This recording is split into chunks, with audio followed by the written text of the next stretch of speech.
Hello আমার কলিজার ভাই ও বোনেরা, আপনাদেরকে সবাইকে আমার সালাম, আসসালামু আলাইকুম। আমি আপনাদের সামনে একটা ভিডিও দেখাবো।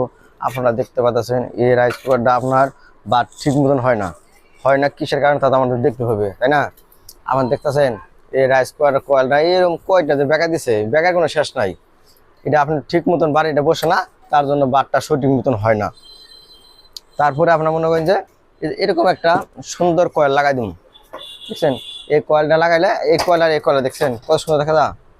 আপনার এরকম যদি সমস্যা থাকে, আপনার কোনো জায়গায় দৌড়াদৌড়ি না করে সরাসরি আমার কাছে নিয়ে আসবেন। এগুলো একটা কয়েল যদি লাগাই দেয়, আপনি নিশ্চিত আপনার থেকে 1 থেকে 2 বছর যাবে। আপনারা সবাই আমার কাছে নিয়ে আসবেন। আর যদি না বলেন না ভাই ঠিক করবো না, আমার কাছে নতুনও পাওয়া যায়, যে কোনো company rice cooker, pressure cooker, গ্যাসের চুলা, চার্জার ফ্যান, যাবতীয় ইত্যাদি অনেক কিছু আমার কাছে অনেক কিছু সার্ভিস পাবেন। রাইস কুকার আছে, প্রেশার কুকার আছে, গ্যাসের চুলা, যে কোনো কোম্পানি আমার কাছে সব মালামাল পাওয়া যাবেন। 200-300 কেজি সব স্কিল পাওয়া যাবো। তো ভাইরা, আপনার যদি আমাদের ভিডিও ভালো লাগে, তাহলে আপনারা সবাই একটা শুরু করার জন্য একটা লাইক, একটা কমেন্ট, একটা শেয়ার করে যাবেন। সবাইকে ধন্যবাদ।